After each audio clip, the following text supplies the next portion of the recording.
Dans la nuit du 23 octobre 1892, 300 hommes encagoulés ont encerclé une modeste demeure en bois au bout du chemin Cypress Creek, dans le comté de Wilkinson, Mississippi.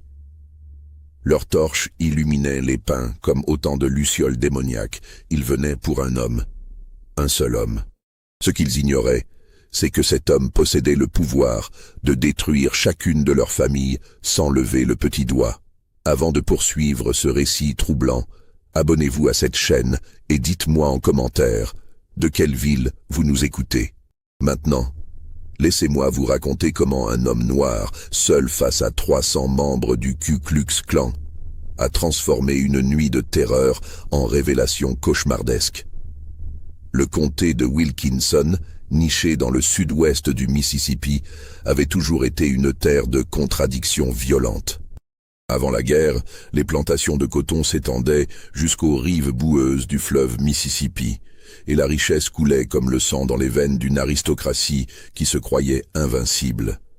Après la défaite confédérée et la brève période de la reconstruction, cette région avait sombré dans une amertume féroce.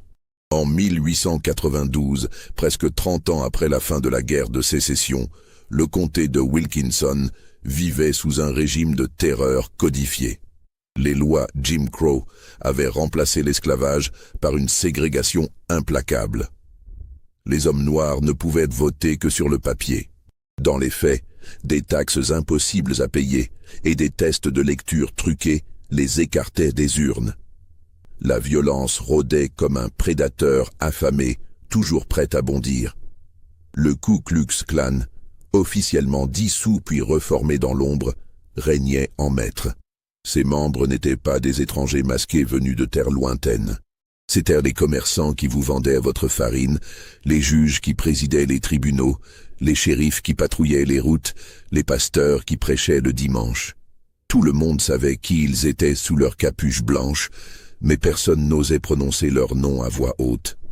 La ville principale du comté, Woodville, comptait environ 2000 âmes, divisées strictement par la couleur de leur peau.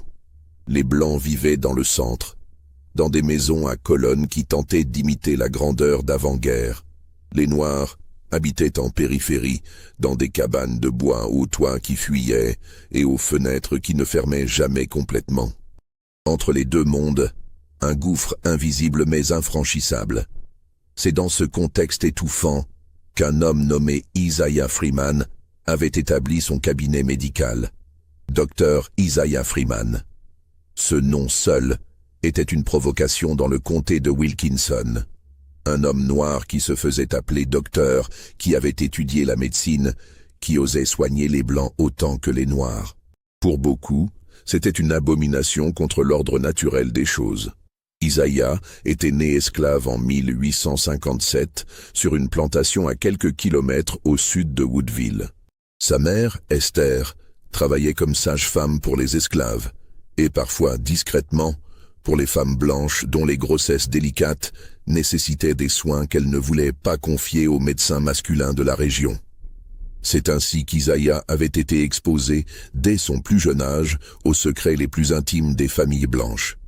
Le maître de la plantation, un certain Nathaniel Hargrove, était un homme étrange pour son époque. Veuf sans héritier, éduqué dans le Nord, il croyait que l'esclavage était une institution condamnée, bien qu'il en profitât encore.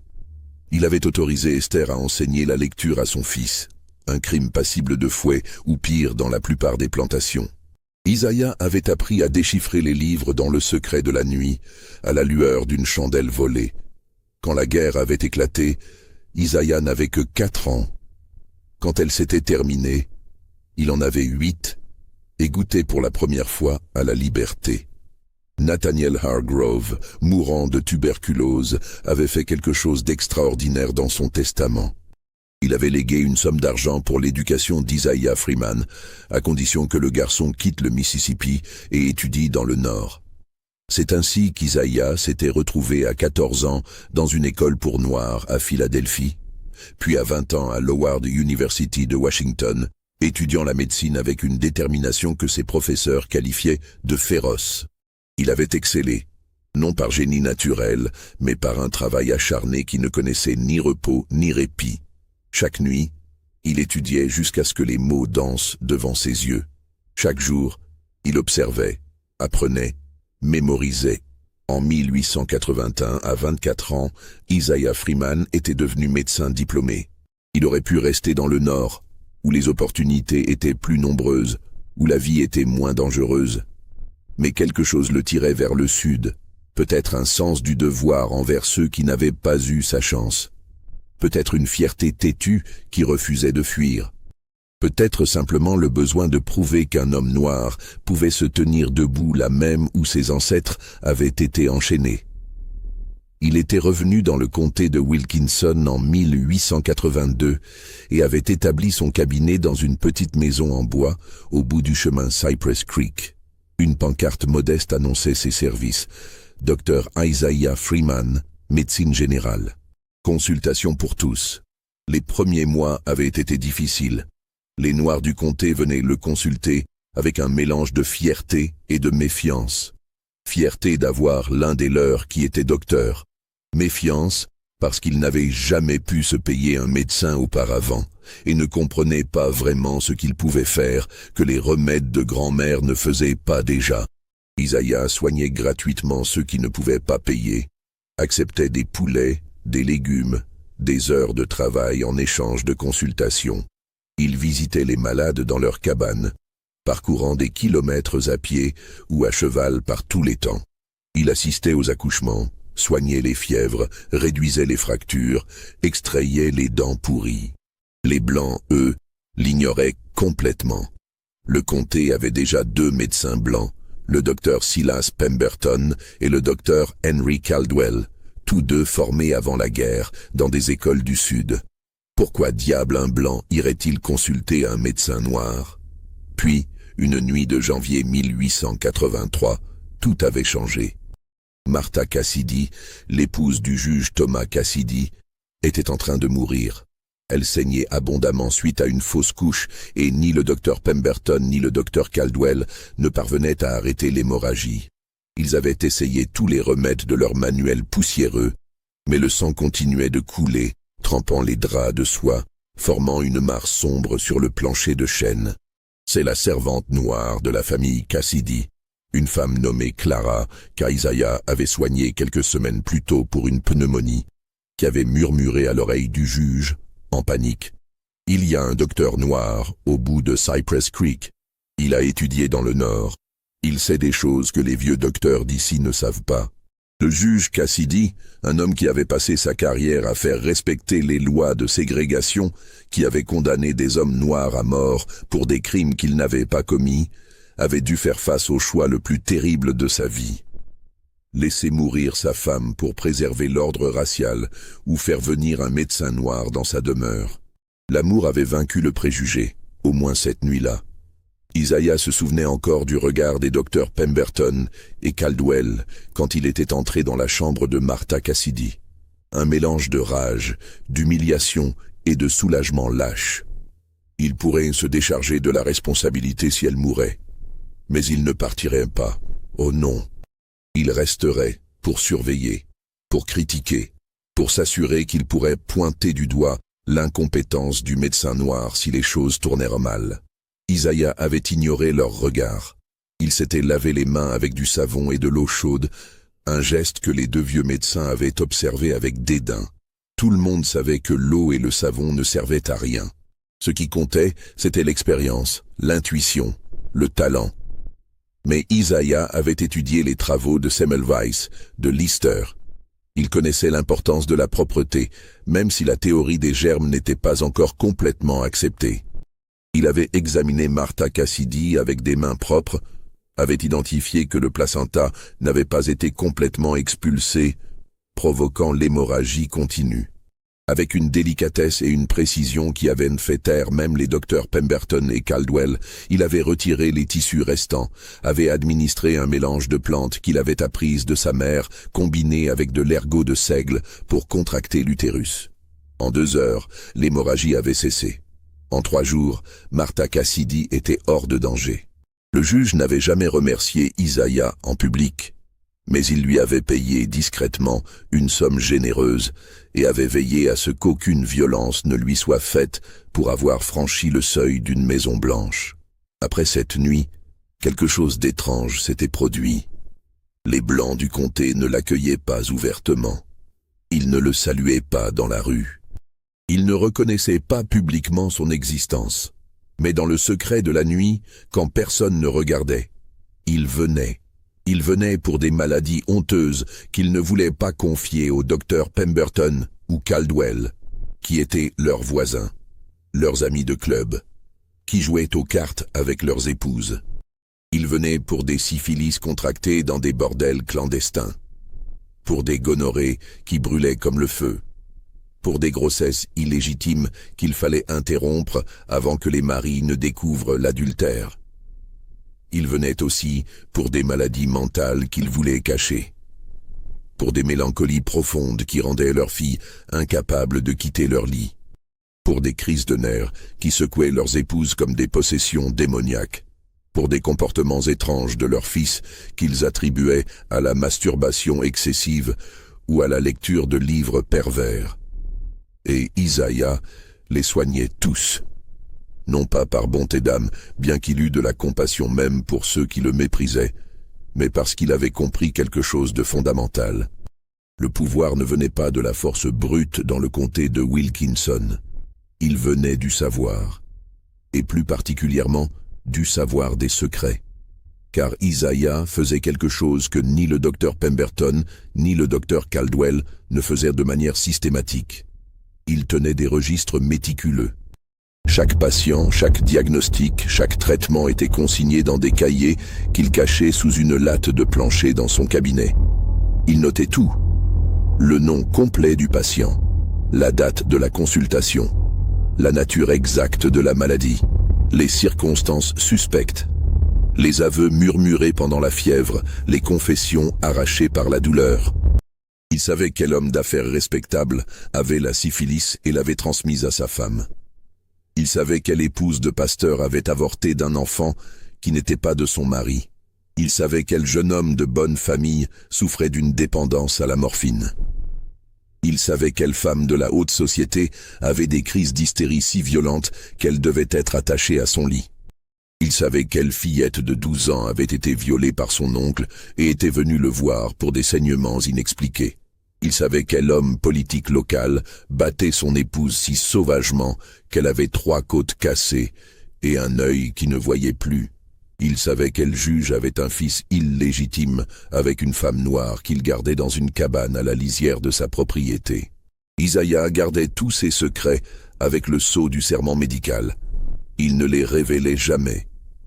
Il soignait ses patients blancs avec le même soin qu'il soignait ses patients noirs.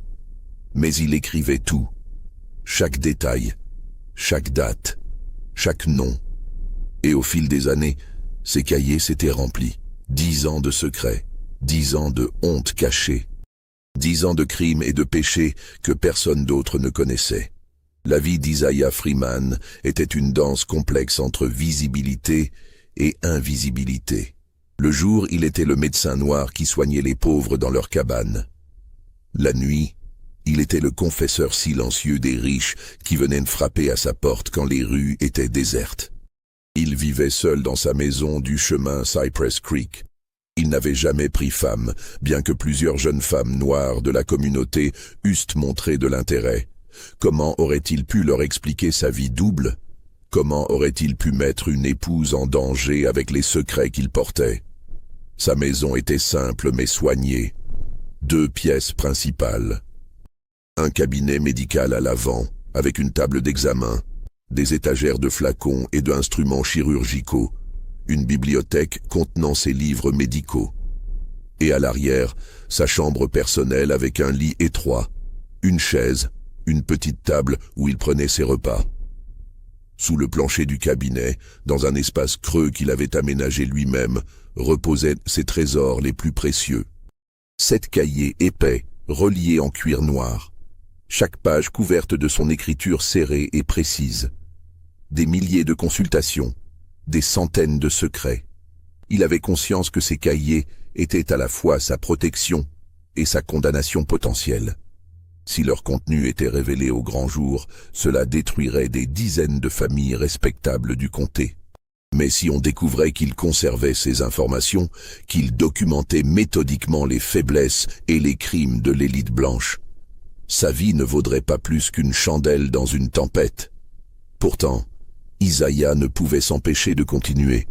C'était devenu plus qu'une simple précaution. C'était une chronique, un témoignage, une façon de dire « Je vois qui vous êtes vraiment. Je vois derrière vos façades. Je connais vos mensonges. » Et parfois, très rarement, il utilisait ce savoir de manière subtile.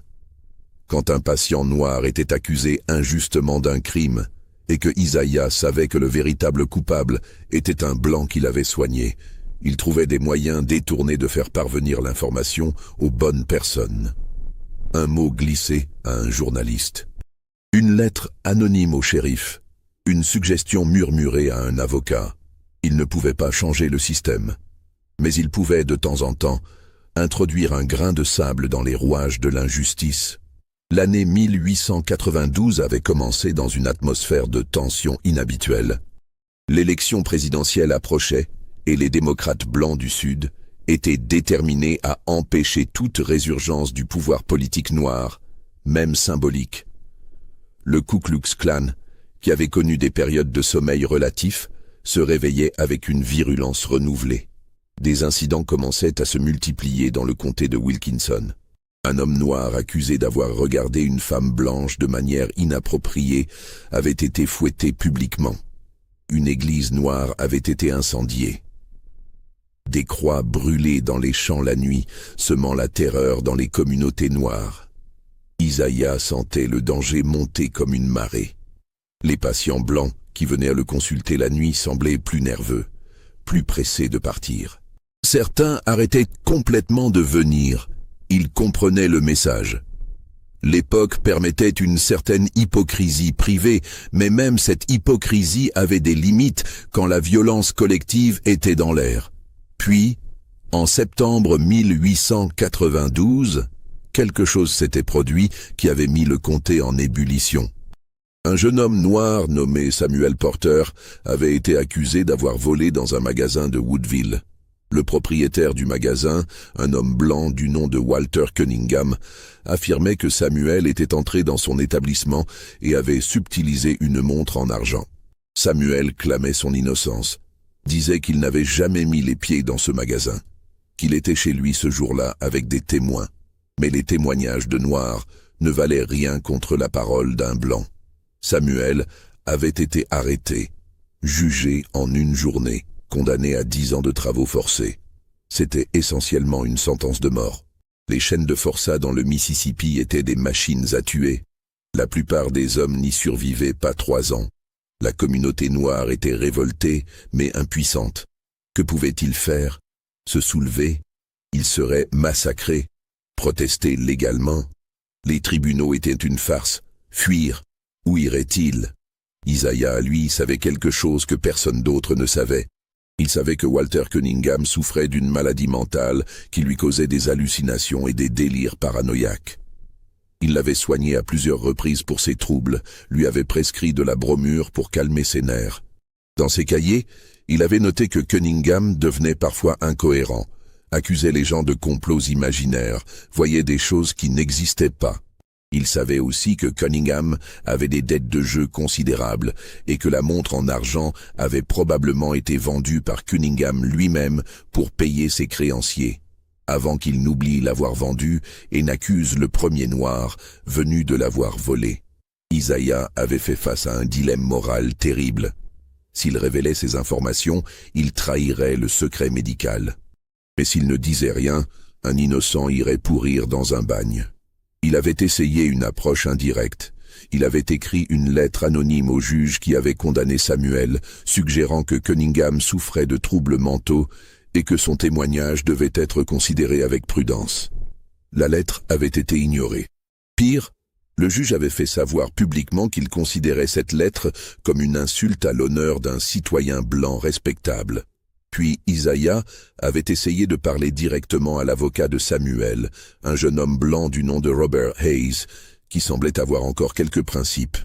Hayes l'avait écouté poliment, avait même semblé troublé par ce qu'Isaiah lui disait. Mais finalement, il avait secoué la tête. « Je ne peux pas utiliser ça au tribunal. Le témoignage d'un médecin noir contre la parole d'un blanc, cela ne ferait que rendre les choses pires. Et comment avez-vous obtenu ces informations médicales sur Cunningham?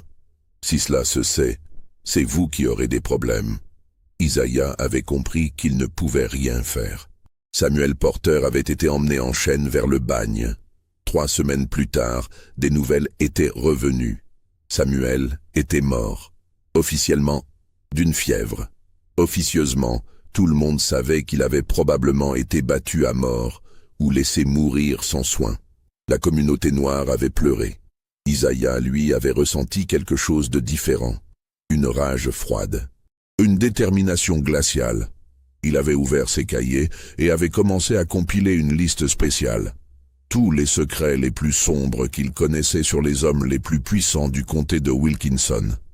Il ne savait pas encore ce qu'il ferait avec cette liste. Mais il savait qu'un jour, peut-être, elle servirait. Ce jour était arrivé plus tôt qu'il ne l'avait imaginé, et de manière plus terrible. Début octobre 1892, Isaiah avait reçu une visite inhabituelle. C'était en plein jour, ce qui était déjà étrange. La plupart de ses patients blancs ne venaient que la nuit.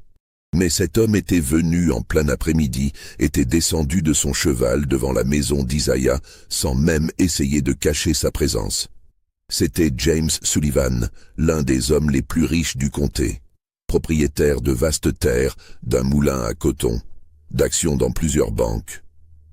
Un pilier de la communauté blanche. Un ancien colonel confédéré qui portait encore son titre avec fierté. Sullivan était entré dans le cabinet d'Isaiah avec l'expression d'un homme qui a déjà un pied dans la tombe. « Dr Freeman, avait-il dit d'une voix rauque, j'ai besoin de votre aide, et j'ai besoin de votre discrétion absolue. » Isaiah l'avait examiné. Les symptômes étaient clairs pour un médecin formé. Les tremblements, la sueur froide, les pupilles dilatées, la respiration sifflante. Sullivan souffrait d'une intoxication chronique au laudanum, cette teinture d'opium que tant de gens de l'époque prenaient pour calmer leurs nerfs, leurs douleurs, leur ennui. Mais ce n'était pas le pire. En examinant plus attentivement Sullivan, Isaiah avait découvert des signes d'une maladie vénérienne avancée, probablement la syphilis dans sa phase tertiaire. Des lésions caractéristiques, des troubles neurologiques, des signes de dommages au cerveau et au système nerveux. Sullivan était mourant. Peut-être lui restait-il 6 mois, peut-être 1 an. Mais il était condamné. Isaiah le lui avait dit avec la franchise directe qui caractérisait sa pratique médicale.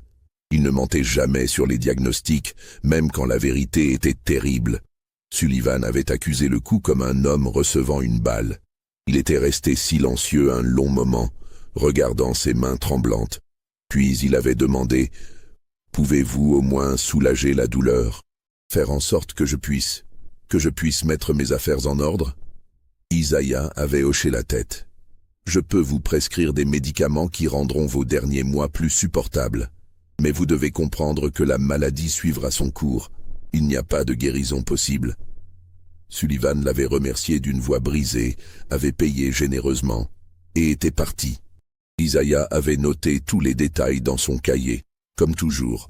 Colonel James Sullivan, 53 ans, addiction au laudanum, syphilis tertiaire, pronostic décès dans moins d'1 an. Ce qu'Isaiah ne savait pas encore, c'est que Sullivan avait un fils, Marcus Sullivan, un jeune homme de 28 ans, ambitieux, cruel et profondément impliqué dans le Ku Klux Klan local. 2 semaines après la consultation de James Sullivan, Marcus Sullivan avait fait irruption dans le cabinet d'Isaiah un soir. Pas pour une consultation, pour une confrontation. Marcus avait trouvé dans les affaires de son père une facture d'Isaiah Freeman. Il avait interrogé le vieux Sullivan qui, affaibli par la maladie et peut-être par la culpabilité, avait fini par avouer. Il avait consulté le médecin noir. Il était malade. Gravement malade. Marcus était fou de rage. Non pas de tristesse pour son père mourant, mais de rage qu'un homme de leur statut ait dû s'abaisser à consulter un nègre comme il l'avait craché avec mépris. Il avait exigé qu'Isaiah lui donne tous les détails de la maladie de son père. Isaiah avait refusé, invoquant le secret médical. Cette réponse avait rendu Marcus encore plus furieux.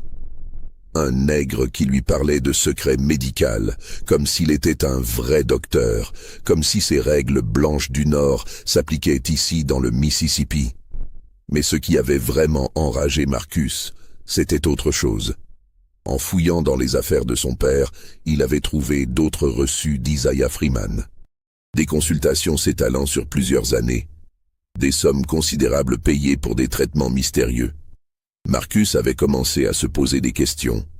Pourquoi son père consultait-il ce médecin noir depuis si longtemps? Que cachait-il? Il avait confronté son père, l'avait poussé à avouer. Et James Sullivan, dans un moment de faiblesse induit par la morphine qu'Isaiah lui avait prescrite pour la douleur, avait lâché plus qu'il n'aurait dû. Il avait mentionné que beaucoup d'hommes respectables du comté consultaient le docteur Freeman en secret, que c'était une pratique courante pour certaines maladies honteuses. Cette révélation avait allumé une étincelle dangereuse dans l'esprit de Marcus Sullivan. Si tant de blancs respectables consultaient ce médecin noir, cela signifiait qu'ils connaissaient leurs secrets, leurs faiblesses, leurs maladies honteuses.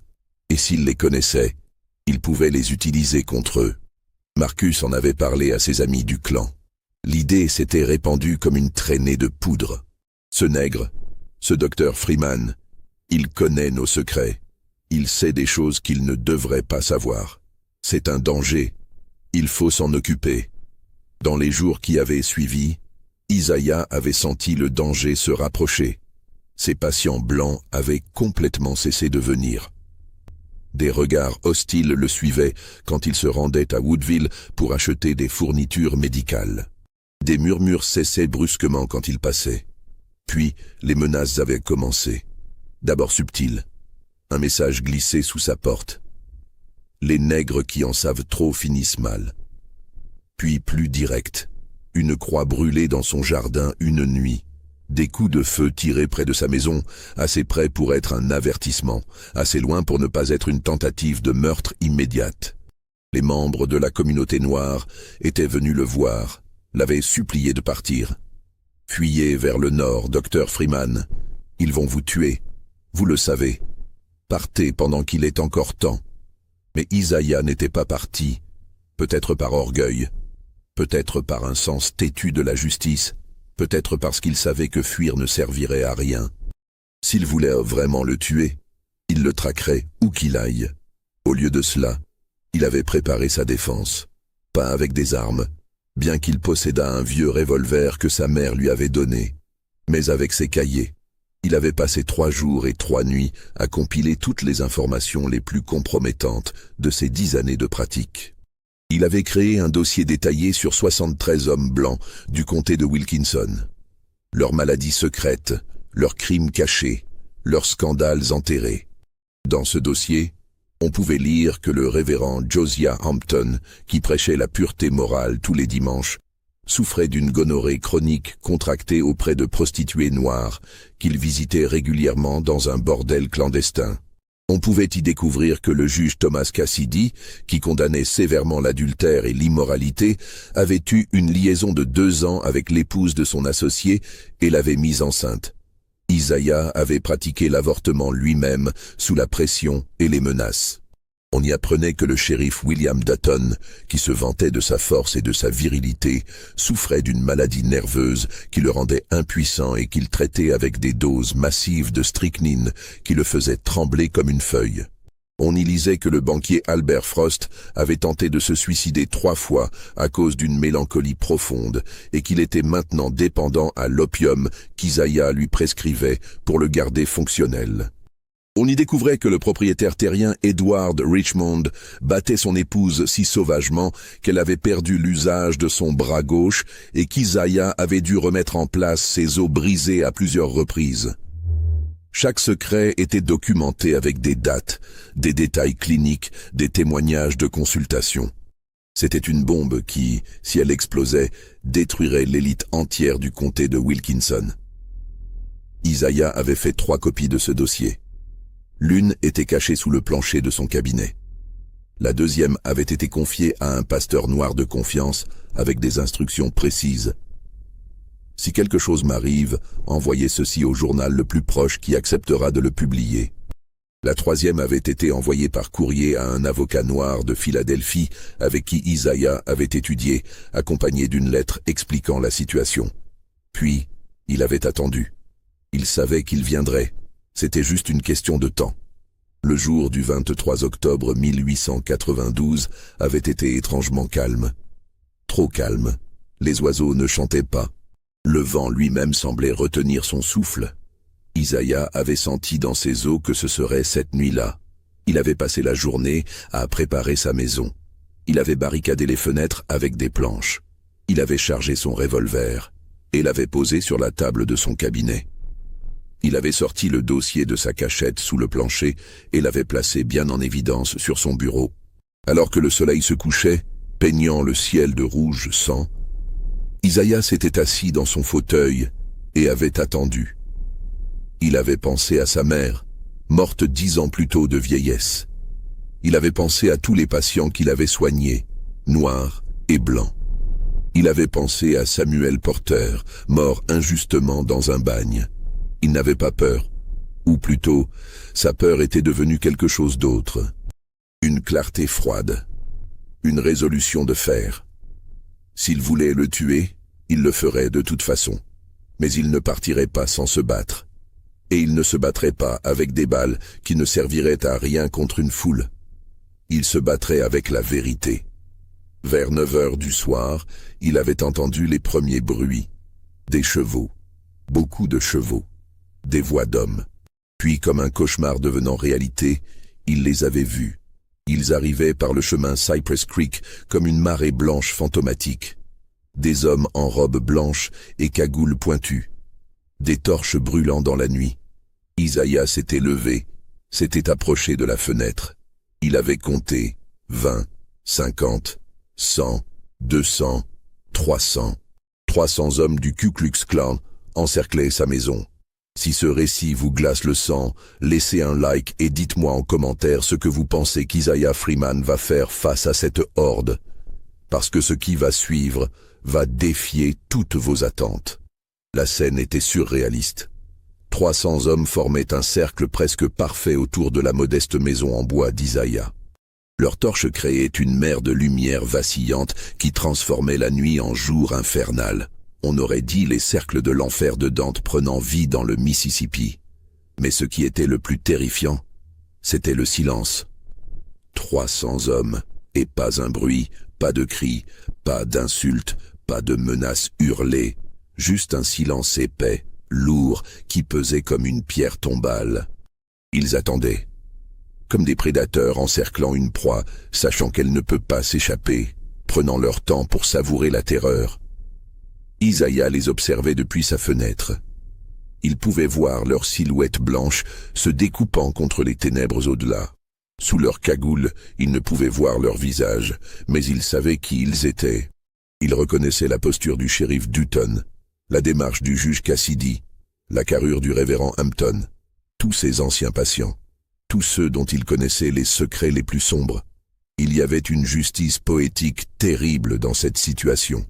Les hommes qu'il avait soignés, qu'il avait guéris, qu'il avait aidés dans leurs moments les plus vulnérables, étaient maintenant venus pour le tuer. La médecine n'avait pas d'importance. La compassion n'avait pas d'importance. La couleur de sa peau effaçait tout le reste. Puis le silence fut brisé. Une voix s'éleva. Isaiah la reconnut immédiatement. Marcus Sullivan. Nègre, sors de cette maison. Tu as 30 secondes avant qu'on la brûle avec toi dedans. Isaiah ne bougea pas. Il prit une grande respiration, sentit son cœur battre calmement dans sa poitrine. Étrangement, il ne ressentait plus de peur, juste une froide détermination. Il ouvrit la porte de sa maison et sortit sur le porche. Le spectacle qui l'attendait aurait fait s'effondrer la plupart des hommes. 300 fantômes blancs, 300 torches enflammées, formant un mur vivant de haine. Au centre, Marcus Sullivan, sans sa cagoule, son visage tordu par la rage, et quelque chose d'autre. De la peur? Peut-être. Tu connais pourquoi on est là, dit Marcus, sa voix portant dans le silence de la nuit. Tu as des choses qui ne t'appartiennent pas, des secrets qui ne sont pas les tiens à garder, des informations sur des hommes respectables de ce comté. Isaiah le regarda calmement. Je suis médecin. Les secrets de mes patients sont protégés par mon serment. Ton serment? Ricana Marcus. Tu es un nègre qui joue au docteur. Tu n'as aucun droit, aucun serment. Tu n'es rien. Plusieurs voix dans la foule grondèrent en approbation. Les torches s'agitèrent comme des serpents de feu. Isaiah sentit la tension monter. Ils étaient prêts à le lyncher. Juste un mot de Marcus et il se déverserait sur lui comme un déluge. Mais Isaiah avait préparé ce moment. Il leva lentement la main, tenant un objet que tous pouvaient voir. Un cahier. L'un de ces fameux cahiers. Avant que vous ne fassiez quoi que ce soit, dit Isaiah d'une voix claire et forte qui porta dans toute l'assemblée, laissez-moi vous dire ce qui se passera si vous me tuez cette nuit. Dans ma maison, j'ai des registres complets de 10 années de pratique médicale. J'ai traité plusieurs centaines de patients. Parmi eux, 73 étaient des hommes blancs de ce comté, des hommes respectables, des piliers de la communauté, des gens que vous connaissez tous. Un murmure parcourut la foule. Isaiah continua, implacable. Dans ces registres, j'ai noté chaque diagnostic, chaque traitement, chaque secret qu'ils m'ont confié. Je sais qui souffre de maladies vénériennes contractées dans des bordels. Je sais qui bat sa femme. Je sais qui a des enfants illégitimes. Je sais qui est dépendant à l'opium. Je sais qui souffre de maladies mentales. Je sais qui a commis des crimes qu'il croit enterrés. Le murmure devint plus fort. Des hommes dans la foule commencèrent à s'agiter, à échanger des regards nerveux même sous leur cagoule. Isaiah vit la peur se répandre comme une contagion. J'ai fait 3 copies de ces registres, continua-t-il. L'une est ici avec moi. La deuxième est entre les mains d'une personne de confiance avec des instructions très précises. Si quelque chose m'arrive, si je ne donne pas signe de vie demain matin, ces registres seront envoyés à tous les journaux du Mississippi, de Louisiane et jusqu'au nord. La 3e copie est déjà en sécurité hors de l'État, chez un avocat qui attend mes instructions. Marcus Sullivan était devenu livide. C'est du chantage, un nègre qui nous menace. Mais d'autres voix s'élevaient maintenant dans la foule, des voix inquiètes. Isaiah ne pouvait pas voir leurs visages sous les cagoules, mais il pouvait entendre la panique dans leurs intonations. « Marcus, attends, il faut réfléchir, c'est un bluff, il n'a pas ces informations. Et si c'est vrai? Et si nos noms sont dans ces cahiers ?» La foule commençait à se fracturer. L'unité meurtrière qui les avait amenés ici se fissurait sous le poids de la peur individuelle. Car c'était une chose de se cacher dans l'anonymat d'une foule encagoulée. C'en était une autre de voir ses secrets les plus honteux exposés au grand jour. Marcus Sullivan leva les mains, essayant de reprendre le contrôle. « C'est un bluff. Il essaie juste de nous faire peur. On le brûle maintenant et on trouve ses cahiers après. » Mais Isaiah était prêt pour cette objection. Il ouvrit le cahier qu'il tenait à la main et commença à lire à voix haute, assez fort pour que tous puissent entendre. Révérend Josiah Hampton, consulté pour la première fois le 15 mars 1884. Diagnostic: gonorrhée. Traitement: injection de protargol. Patient a avoué avoir fréquenté un bordel près du fleuve où travaillent des femmes noires. Consultation ultérieure tous les 3 mois pour récurrence de l'infection. Il y eut un hoquet collectif dans la foule. Quelque part dans le cercle de fantômes blancs, quelqu'un venait de réaliser que ses secrets les plus sombres étaient sur le point d'être révélés. Le révérend Hampton, probablement, sentant 300 pères Dieu se tourner vers lui sous les cagoules. Isaiah tourna une page. Juge Thomas Cassidy. Consulté le 5 janvier 1883 pour sauver son épouse d'une hémorragie postpartum. Consulté à nouveau le 17 août 1886. Patient accompagnant Madame Eleanor Frost, épouse de son associé d'affaires, Albert Frost. Madame Frost enceinte de 4 mois, grossesse indésirée. Patient a insisté pour interruption de grossesse. Procédure effectuée le 20 août. Patiente a payé $100 pour mon silence. Cette fois, c'était un silence de mort qui s'était abattu sur la foule. Isaiah pouvait sentir la terreur se propager comme un poison. Combien d'hommes dans ce cercle se demandaient maintenant si leur propre secret allait être révélé? Il continua, implacable. Shérif William Dutton. Consulté pour la première fois le « Assez !» La voix qui avait crié venait du cercle. Un homme s'avança, arracha sa cagoule. C'était effectivement le shérif Dutton, son visage rouge de colère et de honte. « Tu n'as pas le droit. C'est confidentiel. » Isaiah le regarda calmement. « Exactement, shérif, c'est confidentiel. Et ça le restera tant que je serai en vie et libre de pratiquer ma médecine en paix. Mais si vous me tuez cette nuit, toute confidentialité disparaît. Les copies de mes registres seront publiées. Tout le comté, tout l'État, tout le pays saura ce que vous avez tous fait, ce dont vous avez tous souffert, les secrets que vous avez tous cachés. » D'autres hommes commençaient maintenant à enlever leurs cagoules. Le juge Cassidy, pâle comme un mort. Le révérend Hampton, tremblant de rage impuissante. Le banquier Frost, les yeux écarquillés par la peur. Marcus Sullivan regardait la scène se désintégrer autour de lui. Sa belle armée de 300 hommes unis par la haine était en train de se transformer en une foule paniquée d'individus terrifiés par leurs propres secrets.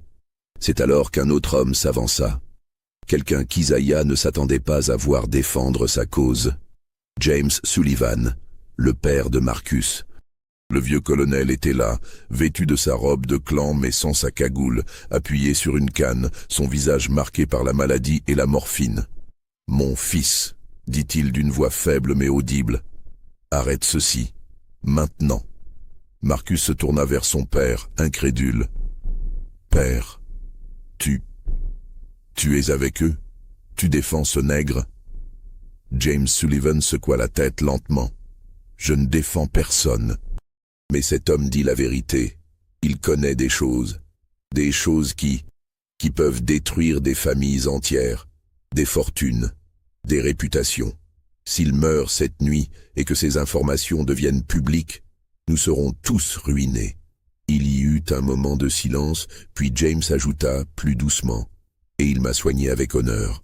Il m'a dit la vérité quand les autres médecins mentaient par politesse. Il m'a donné de la dignité même dans ma maladie. Je ne permettrai pas qu'on le tue. » Cette déclaration eut un effet dévastateur sur la foule. Le colonel James Sullivan était une légende vivante dans le comté.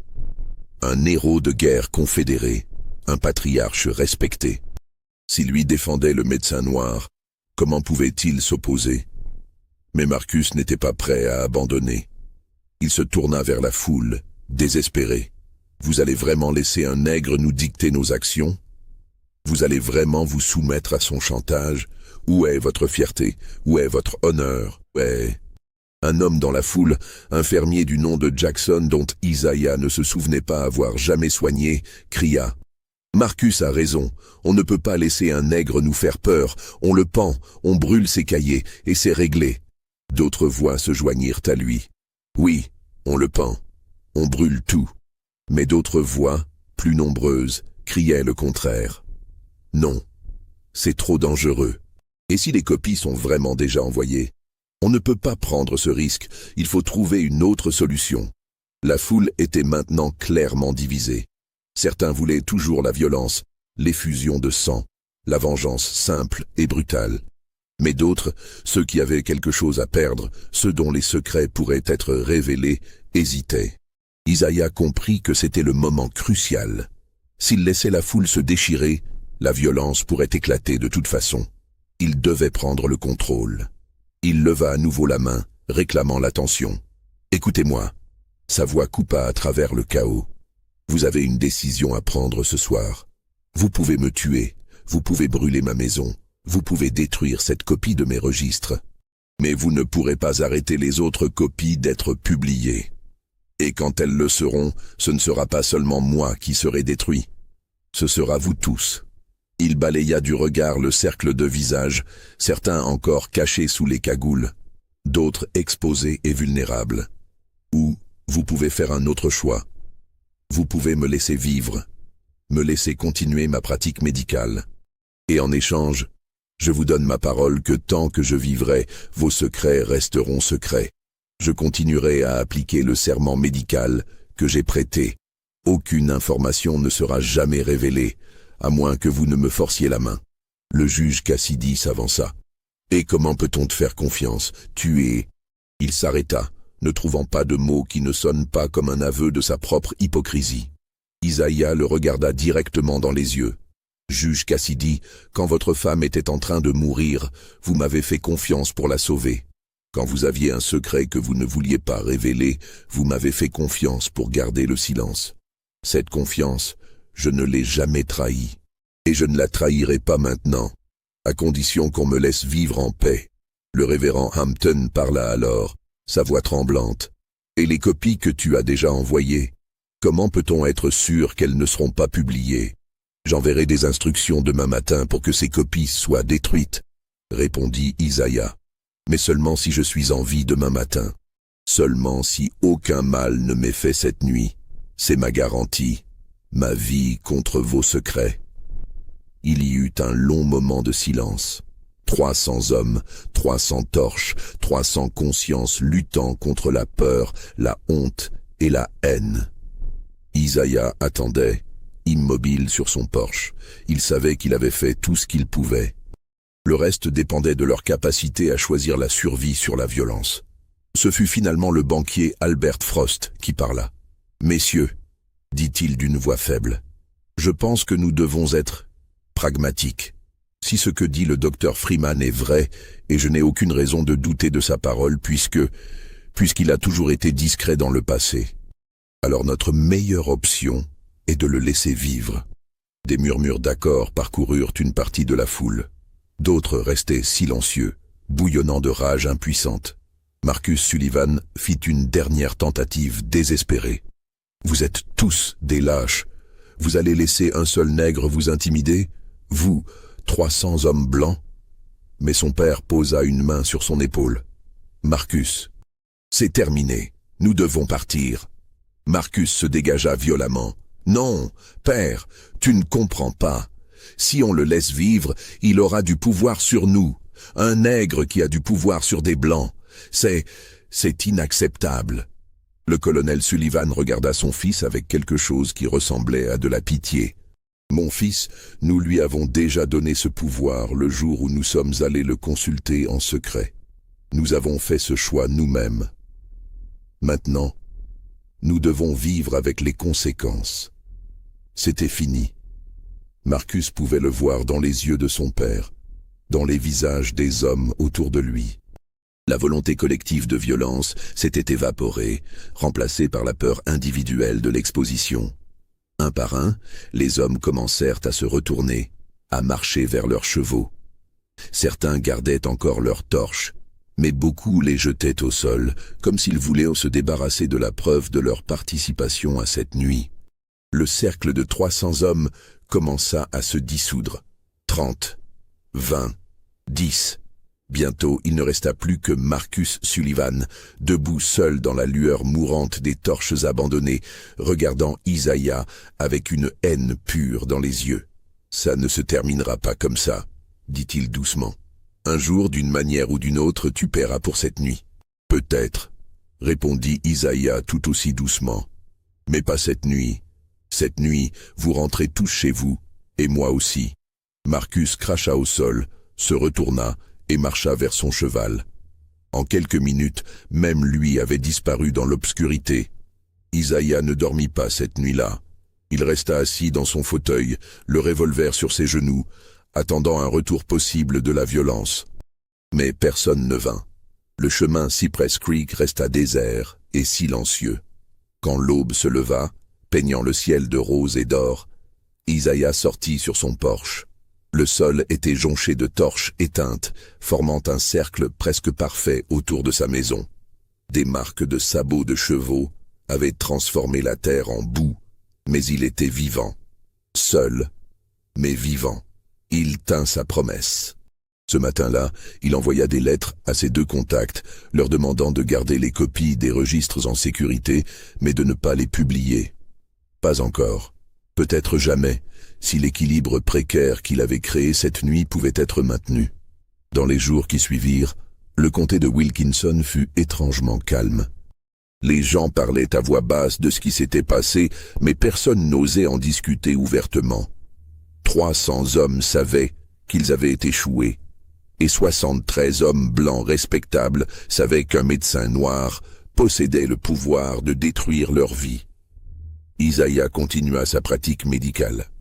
Curieusement, ces patients blancs recommencèrent à venir, toujours de nuit, toujours discrètement. Mais maintenant, il y avait une différence dans leurs yeux quand ils le regardaient.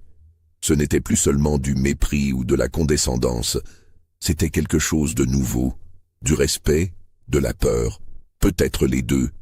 Le révérend Hampton vint se confesser, demandant pardon pour avoir voulu le tuer. Le juge Cassidy vint le remercier doucement pour sa discrétion. Le shérif Dutton vint simplement pour une consultation, ne mentionnant jamais la nuit du 23 octobre, comme si elle n'avait jamais eu lieu. Mais tout le monde savait que quelque chose avait changé irréversiblement dans le comté de Wilkinson. Un homme noir avait défié 300 membres du Ku Klux Klan et avait survécu. Plus que survécu, il avait gagné. Pas par la violence, pas par la force, mais par le savoir et la vérité. Cette histoire se répandit, murmurée dans les communautés noires du Mississippi. Elle donna de l'espoir à certains, leur montra qu'il était possible de résister, même dans un système conçu pour écraser toute résistance. D'autres la trouvèrent terrifiante, craignant que la survie d'Isaiah n'attire des représailles encore pires sur d'autres noirs. Pour la communauté blanche, ce fut une humiliation silencieuse qu'ils ne pouvaient jamais reconnaître publiquement. Comment admettre que 300 hommes armés avaient été tenus en échec par un seul homme noir, avec rien d'autre qu'un cahier de notes médicales? Marcus Sullivan ne pardonna jamais. Il continua à chercher des moyens de se venger d'Isaiah, mais toujours indirectement, toujours prudemment. Il fit pression pour faire passer des lois plus strictes contre les médecins noirs. Il essaya d'intimider les patients noirs d'Isaiah pour qu'ils cessent de le consulter. Il répandit des rumeurs selon lesquelles Isaiah pratiquait une médecine dangereuse, non prouvée. Mais Isaiah survivait. Il survivait parce qu'il comprenait quelque chose de fondamental sur le pouvoir. Le pouvoir n'était pas seulement dans la force ou le nombre. Le pouvoir était dans l'information. Et plus important encore, dans le contrôle de cette information. Il continua à tenir ses registres, à documenter chaque consultation avec la même précision méthodique. Chaque nouveau secret devenait une nouvelle couche de protection. Chaque nouveau patient blanc qui franchissait son seuil renforçait sa position. Mais il y avait une tragédie profonde dans cette victoire. Isaiah avait survécu, oui, mais à quel prix? Il vivait maintenant dans un état de vigilance constante. Il ne pouvait faire confiance à personne.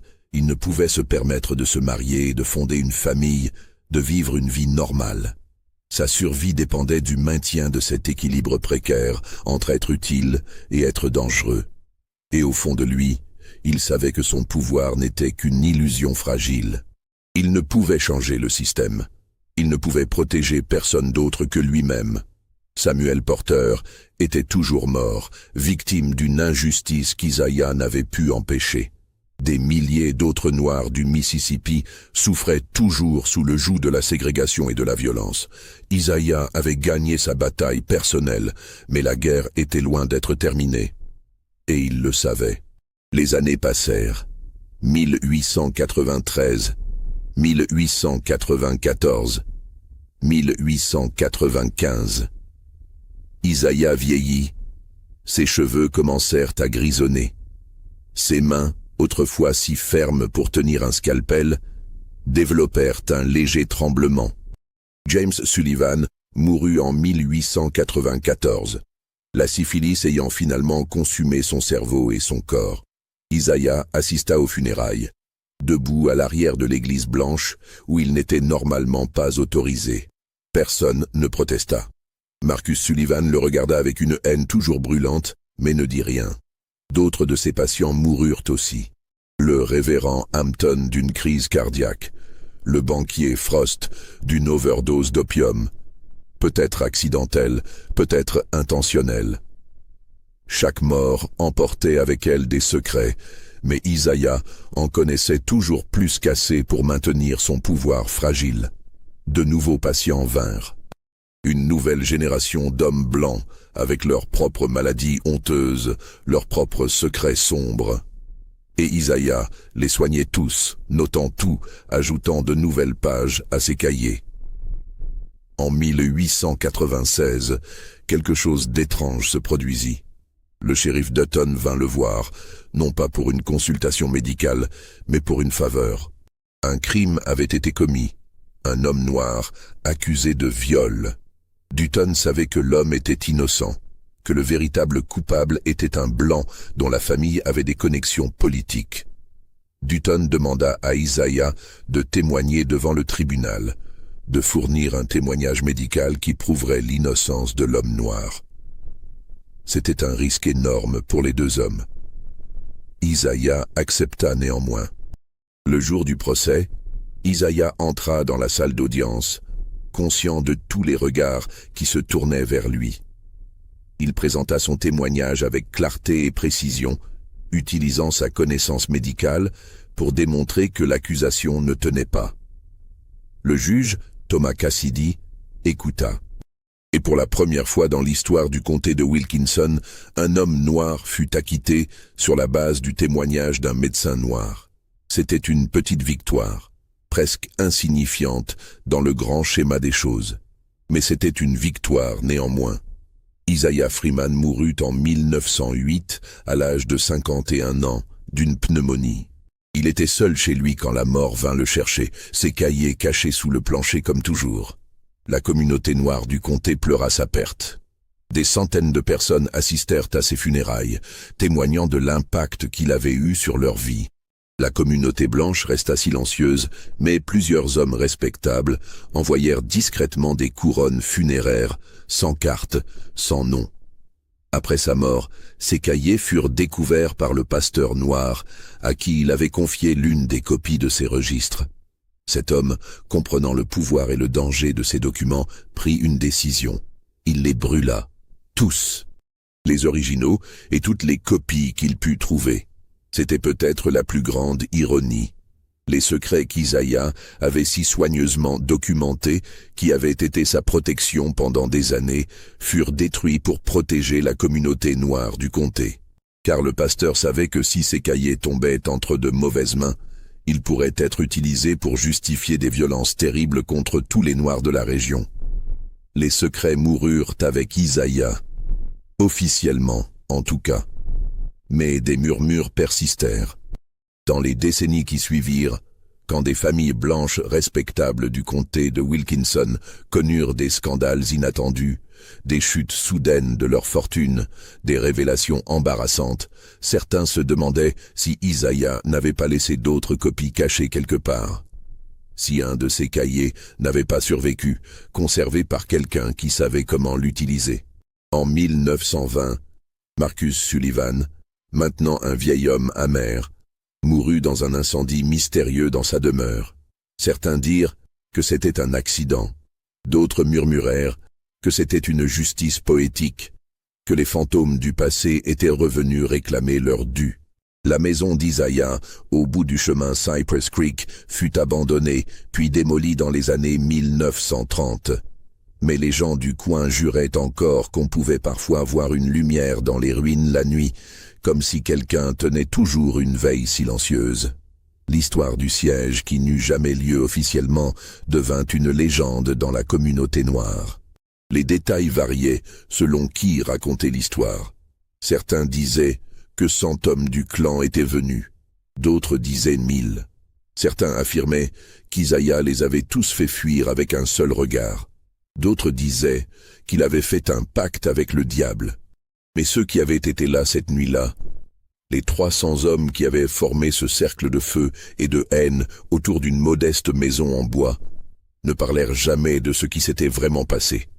C'était leur secret, à eux maintenant, leur honte collective qu'ils emportèrent dans leur tombe, En 1995, presque un siècle après les événements, un historien qui faisait des recherches sur le comté de Wilkinson découvrit quelque chose d'étrange dans les archives locales.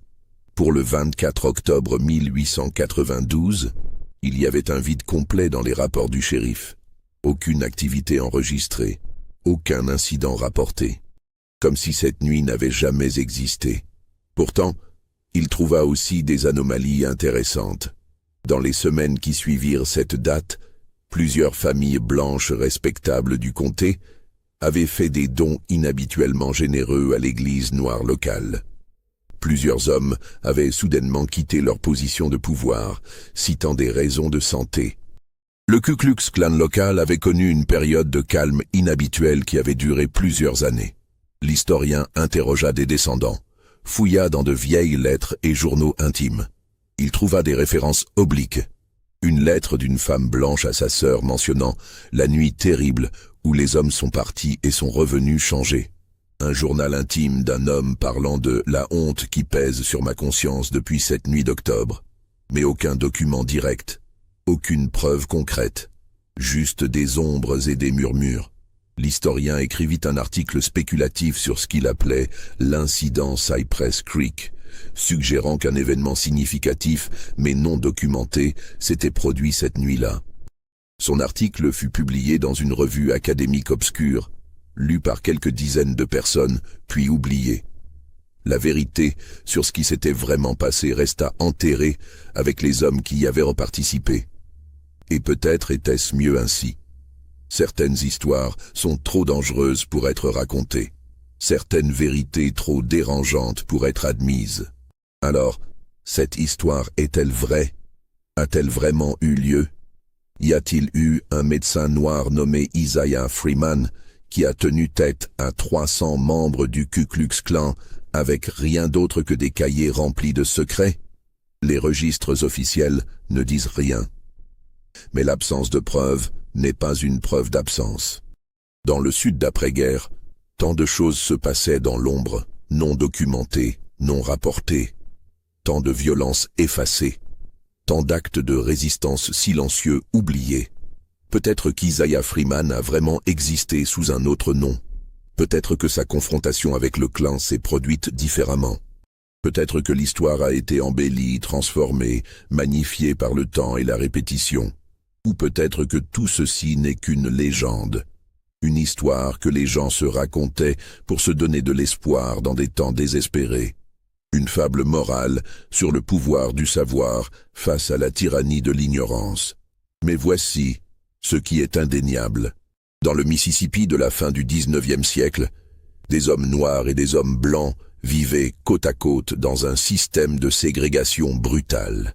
Des médecins noirs, formés dans le Nord, revenaient dans le Sud pour servir leur communauté. Le Ku Klux Klan terrorisait vraiment quiconque défiait l'ordre racial. Et parfois, dans cette mer de violence et d'oppression, il y avait des moments où l'intelligence et le courage l'emportaient sur la force brute. Si ces moments se produisaient une fois, ils ont pu se produire 1000 fois. Et si l'histoire d'Isaiah Freeman n'est pas littéralement vraie, elle représente une vérité plus profonde sur la résistance, la dignité et le pouvoir de l'information.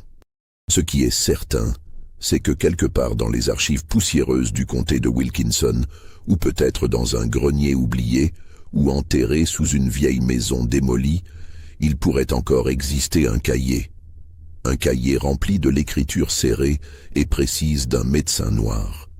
Un cahier contenant des secrets qui pourraient encore, aujourd'hui, faire tomber des réputations et révéler des vérités cachées. Et peut-être que ce cahier attend simplement d'être découvert. Vous avez entendu cette histoire jusqu'au bout. Maintenant, dites-moi en commentaire, croyez-vous que cela s'est vraiment produit? Pensez-vous qu'il existe encore quelque part des preuves de cette nuit extraordinaire? Abonnez-vous pour plus d'histoires troublantes de notre histoire cachée et partagez cette vidéo avec ceux qui s'intéressent aux mystères non résolus du passé. Parce que l'histoire, mes amis, ne révèle pas toujours tous ses secrets. Parfois, elle les garde enterrés, attendant que quelqu'un soit assez brave pour les déterrer.